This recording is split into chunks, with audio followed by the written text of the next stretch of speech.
माथि हो त त्यसलाई त तलको चस्मा चाहिँ लिएर आउनुपर्ने छ मारा भन्दै रहेछ चुक्क। हेलो नमस्कार शुभ बिहानी सबैजनालाई welcome back to my channel Elsa Jiten ब्लगमा। कहिलेकाहीँ आउँछु म चाहिँ ब्लग बनाउनु छोटो छोटो होइन।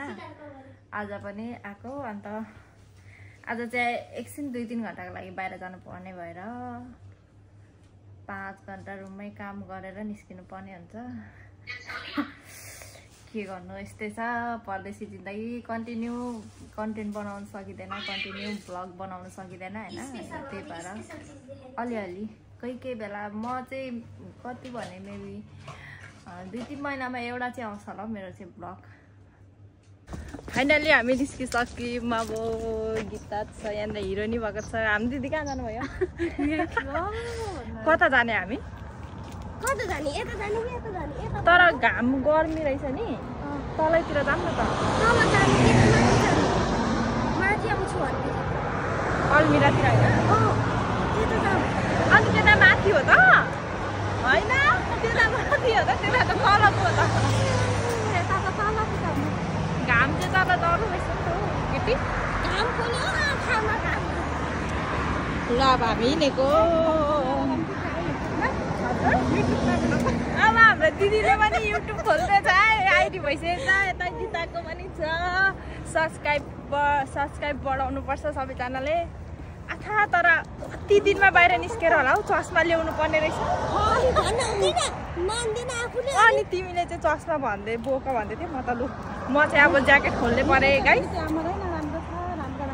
म चाहिँ अब क्यामेरा भन्दै रहेछ चुक्क। ज्याकेट खोल्ने गर्नु भयो। अस्ति हामीलाई यहाँनिर बाटो काट्नुलाई 2 घन्टा लागेको। त्यही पनि दिदी र मलाई पो त नि, दिदी र मलाई 2 घन्टा बाटो क्रस गर्नु लाग्यो। बाटो चाहिँ यही हो है फेरि यो बाटो। त्यहाँदेखि हामीलाई यहाँ आउनुलाई 2 घन्टा लागेको। गीता आएर अगाडि तरुनी बनेर लरक कम्बर मर्काउँदै हिँड्दैछ। अन्त अब त्यो रोड कट्नुलाई चाहिँ साह्रो पऱ्यो नि है। एउटा रोड क्रस गरेर 1 घन्टा पुग्नुपर्ने, अर्को क्रस गर्दै हामीलाई त थोरै बेर लागेन रोड क्रस गर्नु। अहिले त के गर्नु गाइस, घामले अहिले चाहिँ गर्मी लागेको छ नि फेरि। चस्मा चाहिँ लिएर आउनुपर्ने छ नले आएर।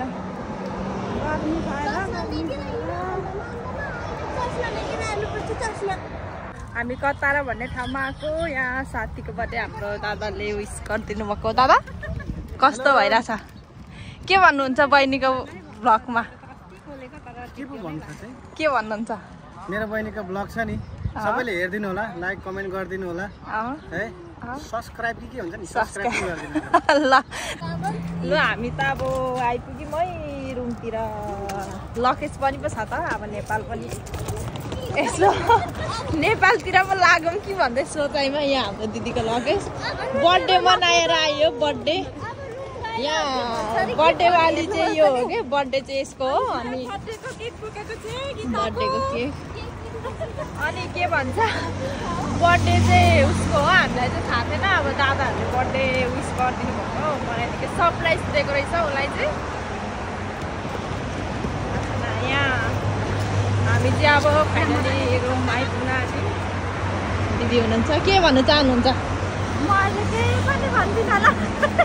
बर्थडेमा कस्तो भयो त? रमाइलो भयो आज। गीता कहाँ गयो? यता आउ न।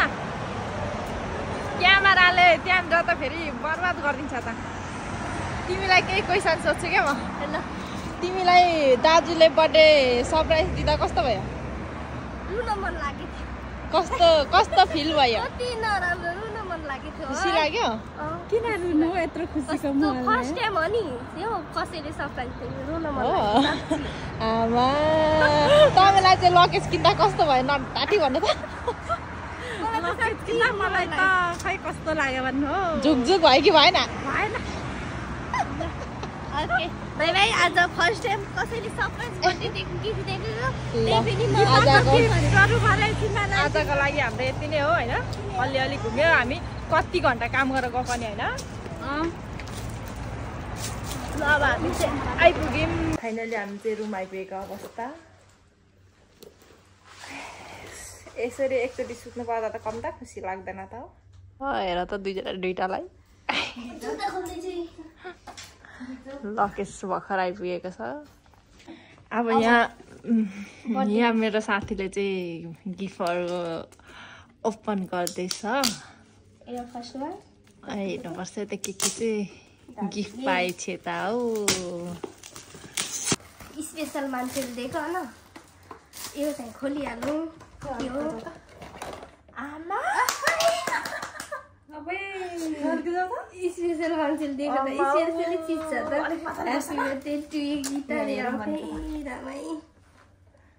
स्पेसल मान्छेले दिएको कप यता यहाँ देखाउँछ अर्को पछि छ। आमा राम्रो छ त।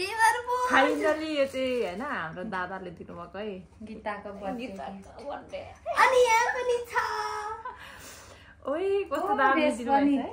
लु टी सर्ट पनि पो रहेछ। टी सर्ट पनि रहेछ न हौ। के हो यस्तो ताली तर स्पेसल मान्छेले दिएको स्पेसल यो राम्रो छ।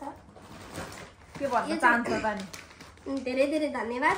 यस्तो के भन्छ अरे यस्तो दुःख गर्नु पर्ने थिएन। फर्स्ट टाइम कसैले बर्थडे सरप्राइज दिएको म सरप्राइज भएँ। अब यो चाहिँ के भन्छ भाइले दिएको है। म सधैँ भाइ भन्छु उसले मलाई दिदी भन्छन्। अनि बाटोमा आउँदाखेरि उसँग उसले मलाई पिट्ने मैले उसलाई पिट्ने गर्दै आएको होइन। अब चाहिँ यो त्यो भाइले नाम चाहिँ नखुलाम है।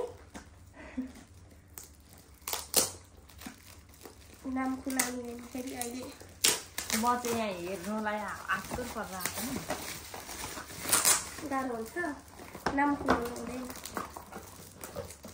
सरप्राइज रहेछ नि त दादाहरूको। फोन गरेर फोनमै चाहिँ नबोलौँ होला। नम्बरमा आयो त कस्तो फोन दिदी लक गरिदिनु त त्यसलाई। यो फेरि भाइले दिएको है। के हुन्छ आओ पर्फ्युम। थ्याङ्क यू है भाइलाई थ्याङ्क यू। भाइलाई थ्याङ्क यू। म चाहिँ स्मेल चेक गरिहाल्छु सम्झना। अनि कसको नम्बर हो यो? अनि यो ओपन चाहिँ कहाँबाट हुन्छ? यो एकजना दाइले दिनुभएको। ओपन चाहिँ कहाँबाट हुन्छ? त्यो माथि यो दाइले दिनुभएको यो पनि राम्रो छ। थ्याङ्क यू हजुरहरूलाई। अब सेटै छ। यहाँ गीताको बर्थडेको केक सबै कुचेर यो बुनुलाई चारा लिएर यो चाहिँ हाम्रो एउटा साथीलाई बुनुलाई लगिदिनु यता दिदीले रेडी बनाइदिनु हुँदैछ। यहाँनिर लड्डु उयो पनि उसको लकेसलाई चाहिँ उता फर्काइदिरहेछ। 5 घन्टा काम गरेर निस्केको 2-3 घन्टाको लागि निस्केको हामी 4 बजी 5, 6, 7 अनि 3 घन्टाको लागि निस्केर आएको। ल अहिलेको लागि बाई बाई। आजको लागि यति नै भन्न चाहन्छु सबैजनालाई।